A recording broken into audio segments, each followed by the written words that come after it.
पुंडरी हलके में आज कांग्रेस नेता सतबीर बाणा की बदलाव रैली ने सभी प्रत्याशियों की रैलियों के रिकॉर्ड तोड़ दिए। बदलाव रैली में मुख्य अतिथि रणदीप सिंह सुरजेवाला पहुंचे। रणदीप सिंह सुरजेवाला का जोरदार स्वागत किया गया। जहां जहां आपकी रैली में नजर जाएगी वहीं आपको लोगों की भीड़ नजर आएगी। बदलाव रैली में हजारों की संख्या में लोग पहुंचे और रैली में महिलाओं की भी हजारों की संख्या में भागीदारी देखने को मिली। वहीं भाषण के दौरान रणदीप सिंह सुरजेवाला ने सतबीर बाणा का हाथ उठाकर कहा, इस नौजवान को मौका देकर देखो, राज की गिरडी न बांध दे फिर कहना। साथ ही पुंडरी हलके से सतबीर बाणा की टिकट का इशारा भी कर गए।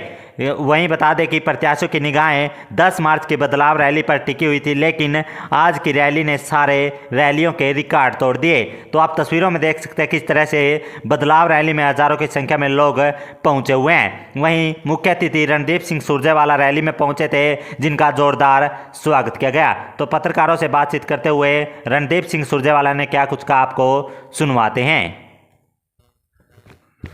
हमारे साथी और मेहनती नौजवान भाई सतबीर बाणा ने पुंडरी की ऐतिहासिक और पवित्र धरती पर किया।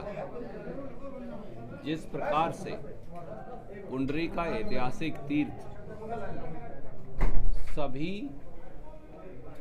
चीज़ों को अपने अंदर समाकर मनुष्य के जीवन को कृतार्थ कर देता है, उसी प्रकार से एक एक गांव में दस्तखत देकर, एक एक गांव, एक एक घर का दरवाजा खटखटाकर, जिस प्रकार से कांग्रेस पार्टी की लो, कांग्रेस पार्टी का झंडा, कांग्रेस पार्टी का जज्बा, कांग्रेस पार्टी की नीति को भाई सतबीर बाणा ने हर घर तक पहुंचाया है, ये अपने आप में साबित करता है कि ज़मीन से उठकर गरीब घर में पैदा होकर कोई भी नौजवान लोगों के आशीर्वाद और प्रेम से किसी मुकाम तक भी पहुंच सकता है। जहां तक बदलाव का सवाल है, देश और प्रदेश दोनों को बदलाव की आवश्यकता है।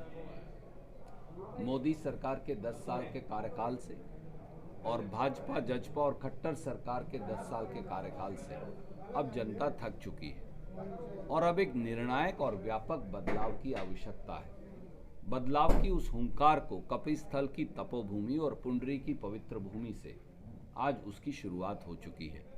संसदीय चुनाव में इंडिया गठबंधन के उम्मीदवार सुशील गुप्ता और विधानसभा चुनाव में भी कांग्रेस पार्टी विजयी होगी, ऐसा हमें इस बात को लेकर हम आश्वस्त हैं। 3 बातें मैं जरूर उठाना चाहूंगा। आज खट्टर साहब और उनकी सरकार ऐप पोर्टल खेल रही है और लोग हाहाकार कर रहे हैं। आज खट्टर सरकार ने हरियाणा के लोगों को परिवार पहचान पत्र, प्रॉपर्टी आईडी और इस प्रकार के जंजालों में उलझाकर लोगों का ध्यान भटकाने का षड्यंत्र कर रही है। भ्रष्टाचार बेलगाम है, महंगाई इस सीमा तक पहुंच गई है कि लोगों का बजट बिगड़ गया है। किसान और खेत मजदूर आत्महत्या की कगार पर खड़ा है। किसानों को आए दिन मवाली, उग्रवादी और नक्सलवादी कहना भाजपा सरकार का डीएनए बन गया है। और जिस प्रकार से किसानों को दिल्ली न्याय मांगने की गुहार लगाने जाने से रोका जा रहा है, वो इस सरकार के तानाशाही रवैये का सबसे बड़ा सबूत है। क्या खट्टर साहब जवाब देंगे कि किसान तो पंजाब में खनौरी बॉर्डर पर बैठे हैं, तो आपने दिल्ली के बॉर्डर को क्यों रोक रखा है जो 200 किलोमीटर दूर है? आपने किसान के रास्ते में नश्तर, खाइयां, पुलिस की संगीनें, पुलिस की गोलियां और ड्रोन से गिरते गोला बारूद क्यों बिछा रखे हैं? क्या हरियाणा पुलिस किसान शुभकरण की हत्या की जिम्मेवार नहीं? आपने किसानों पर जो वो पैलेट्स होते हैं मेटल के, उनका इस्तेमाल क्यों किया, जिनसे उनका शरीर छलनी हो गया और कई पत्रकार भी छलनी हो गए? ये दर्शाता है कि इस सरकार का पाप का घड़ा भर गया है। नौजवानों के साथ जो दुर्व्यवहार हो रहा है उससे आप सब वाकिफ हैं। 47 पेपर लीक हो चुके। अब ये सरकार 10वीं का पेपर करवाने के काबिल भी नहीं रही, क्योंकि इस सरकार में इंग्लिश, मैथमेटिक्स और उर्दू सारे 10वीं के पेपर लीक हो गए। तो 50 के करीब कुल पेपर अब लीक हो गए, अगर मैं ये 3 पेपर शामिल कर लूँ। ग्रुप डी का रिजल्ट निकाल देते हैं, पर ग्रुप डी का पेपर लीक की एफआईआर दिल्ली के पुलिस थाने में आज भी दर्ज है और वहाँ ट्रायल चल रही है। बच्चों का होगा क्या? हरियाणा के युवा कभी यूक्रेन, कभी रूस, कभी इजराइल मरने के लिए जाने को मजबूर हो गए हैं। डोंकी रूट पे जाने वाले कितने युवाओं की लाश कलायत, कैथल, पुंडरी के अंदर वापस आ चुकी, कुरुक्षेत्र, करनाल में वापस आ चुकी। गरीब आदमी, मजदूर और छोटा छोटा किसान कहाँ जाए? इसलिए इस देश में एक व्यापक और प्रदेश में व्यापक बदलाव की ज़रूरत है। हमारी बदलाव रैली इस हुंकार की शुरुआत है। कोई प्रश्न आप? चौधरी वीरेंद्र सिंह विकेट गिर गई है, ब्रजेंद्र सिंह कांग्रेस में शामिल हो गए। चौधरी वीरेंद्र सिंह और उनके बेटे ब्रजेंद्र सिंह सांसद की कांग्रेस के अंदर घर वापसी का मैं बहुत बहुत स्वागत करता हूं। ब्रजेंद्र सिंह सांसद के उज्जवल भविष्य की कामना करता हूं।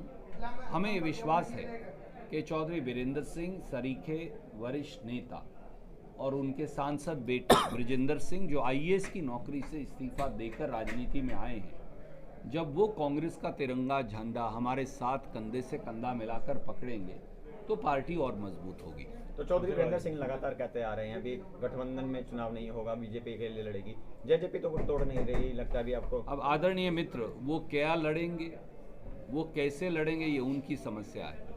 खट्टर साहब तो ये भी कहा करते थे दोनों भाइयों को जेल भिजवाऊंगा, और दुष्यंत चौटाला ये भी कहते थे कि खट्टर साहब को यमुना पार करवाऊंगा। पर सत्ता के लोलुपता में, गर्त में धंसकर उन्होंने ये बेमेल गठबंधन बना रखा है जो लोगों की वोट के खिलाफ है। पिछले दिनों नायब सैनी आई थी और उनका कहना ये था कि जब कांग्रेस के पास कोई कैंडिडेट नहीं था तो उन्होंने गठबंधन का कैंडिडेट यहाँ से। ऐसा है, नायब सैनी जी की बात पर मुझे टिप्पणी करने की इसलिए आवश्यकता नहीं क्योंकि उनकी पार्टी जो है विचलित है कि कांग्रेस ने गठबंधन कर लिया।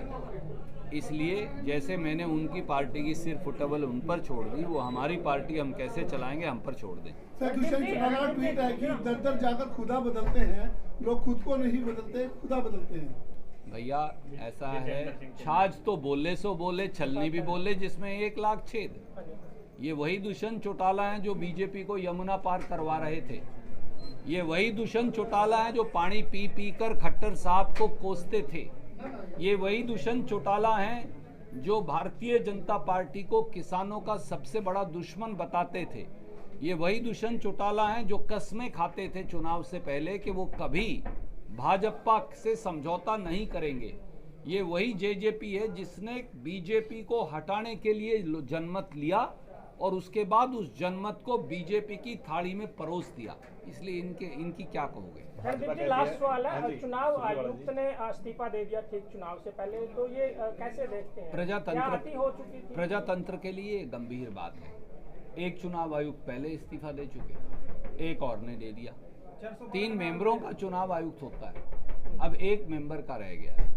ये प्रजातंत्र के लिए बड़ा घातक सिद्ध होगा और प्रजातंत्र के लिए खतरे की सबसे बड़ी घंटी है। भाजपा कहती है कि किसानों का जो आंदोलन है वो कांग्रेस का प्रायोजित है।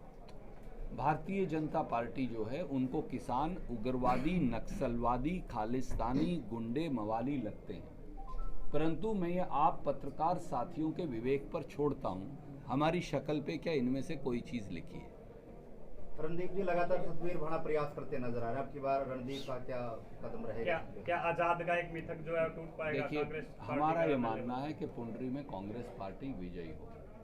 सतबीर जी ने खुद बोलते हुए कहा, कांग्रेस पार्टी की आला कमान, खड़गे साहब, राहुल जी और केंद्रीय चुनाव समिति टिकट देगी। हम तो अपना पक्ष रख सकते हैं कार्यकर्ता के तौर पर। पिछली बार भी पार्टी ने हमारा पक्ष सुना, हमें उम्मीद है इस बार भी हमारा पक्ष सुनेगी। और हमें ये उम्मीद है कि कांग्रेस यहाँ जो मेहनत मेरे छोटे भाई सतबीर भाणा जी ने की है, उस विश्वास पर कांग्रेस पार्टी यहाँ वो मिथक तोड़कर विजयी होगी। ये तो विपक्ष भी कहता है कि जी अगर कांग्रेस पहली कोई टिकट देगी हरियाणा के अंदर तो सतबीर भाणा की होगी सबसे बड़ा। मैंने इसीलिए आपको कहा कि रणदीप और सतबीर जो हैं हमसे ज़्यादा बड़ा कांग्रेस पार्टी का संगठन है और हम ये चाहते हैं कि कांग्रेस पार्टी की सरकार दिल्ली में भी आए और हरियाणा में भी आए, ताकि हम उस सरकार को गरीब आदमी और साधारण व्यक्ति की ड्योढ़ी पर लाके खड़ा करें। आपका बहुत धन्यवाद।